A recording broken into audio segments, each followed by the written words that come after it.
दरवळी सराटीमध्ये जो लाठीचार्ज झाला होता त्या लाठीचार्ज नंतर जरांगी जे आहे ते पळून गेला होता आणि त्यानंतर रोहित पवार आणि राजेश टोपे यांनी त्याला त्या ठिकाणी आणून बसवला. असा खळबळजनक दावा जो आहे तो छगन भुजबळ यांनी केलेला आहे.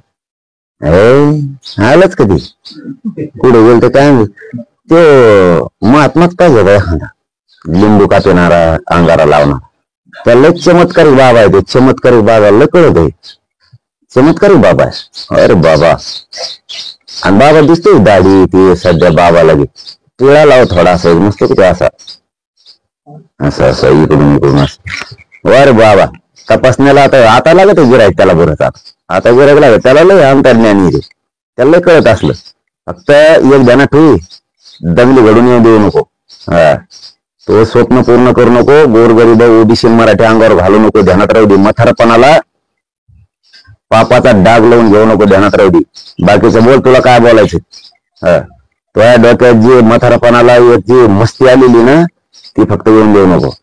गरीबात दंगली लावू नको तू. हा उपोषणाच्या पुढे उपोषण बसायला लावून दंगली घडून आणू नको. आमचं त्यांचं कसलंच वैर नाही. हो गोरगरीब ओबीसीचं आमचं हे पाप मात्र तू करू नको. एवढं ध्यानात राहू. तू पाप करू नको विनाकारण. कारण ज्यांच्या आंदोलन आरक्षणाला आमच्यामुळे धक्का लागत नाही ते लोक तू मराठ्यांच्या अंगावर घालू नको. आणि त्यांना पण माझी विनंती आहे तुम्ही फुकट इकत भांडण त्याच्यामुळे घेऊ नका. तुमचं आमचं काय नाहीये. तुमचे आमचे ताट एक आहेत. गोरगरिबाच्या उगच ते छगन भुजबळ मारामाऱ्या लावणारे. आणि छगन भुजबळ म्हातारपणाला तू हे काम करू नको. हा तू शेवटी बुद्धीचा वापर कर. तुझ्या वयाचा विचार कर. तू गोरगरिबात तू बंगल्यात दडून बसशील. तू येशीत बसशील. गोरगरिबांना भोगावं लागतंय आम्हाला गरीब मराठ्याला गरीब ओबीसीला. तू आमच्यात वादा लावायचं फडणवीस ऐकून बंद कर. एवढं मात्र ध्यानात ठेवतो. बाकीचं मी बघतो कोण कुठे गेलता कोण कुठं होता कोणी आणून बसले काय सरकार आहे फडणवीस जवळ. फडणवीस करीन चौकशी. दादा या सगळ्या लाठीचार्जची शरद पवार यांना कल्पना नव्हती. मात्र रोहित पवार आणि राजेश टोपे यांना त्या ठिकाणी बोलून घेतलं शरद पवारांनी. कारण मला बाटक्या चौकशी दंगार झाला सर. मथऱ्या माणसाने असं बोलल्यावर परत लोक म्हणतात वयाचं भान ठेवून बोललं पाहिजे. वय असणाऱ्या मथऱ्याला वयाप्रमाणे मग त्यांनी डोकं लावून बोललं पाहिजे ना. कुठं कसलं बराडत बसायचं. परत वय केवढं आपला अनुभव केवढा आपला पक्ष कोणता आपण किती मुरब्बी आहेत. आपल्या लेवलच्या राजकारणात कुणी राहिलेत का आता त्याच्या लेवलचे आहेत का. आपलं किती ज्येष्ठत्व आहे याचं तरी डोकं पाहिजे त्याला. काय बोलतोय काय तुला नुसतं निवडून यासाठी दंगली घडून आणतो का आमच्यात. कोणी काय केलं आणि काय नाही सरकारच त्या फडणवीसकडे. फडणवीस त्या बाबतीत हुशार येतो एकच सांगायची गरज नाही. ते चौकशी करीन ना टाकणं मध्ये म्हणा कोणाला माहित होतं त्याला टाक मध्ये सगळ्याला. हे छगन भुजबळ ना पुरा कामातून गेलेला माणूस. आणि जाता जाता काय करणार आहे मरता मरता आता तेकडेच मरायला दे. हे गोरगरिबात सुखात संसार चाललेत मराठ्यांचे ओबीसीचे गाव खेड्यात. हे सगळ्याचे संसार मोड. या ठिकाणी सरकार शिष्टमंडळ भेट देणार आहे. परंतु तत्पूर्वीच एका कार्यकर्त्याने आत्महत्याचा प्रयत्न केला त्या ठिकाणी. अरे बापरे.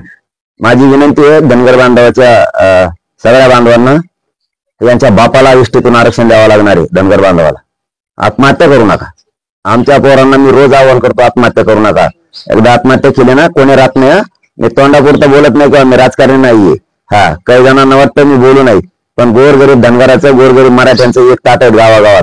आत्ता कन्नड तालुक्यातल्या धनगर बांधवाचं शिष्टमंडळी आलं होतं सरपंच असं.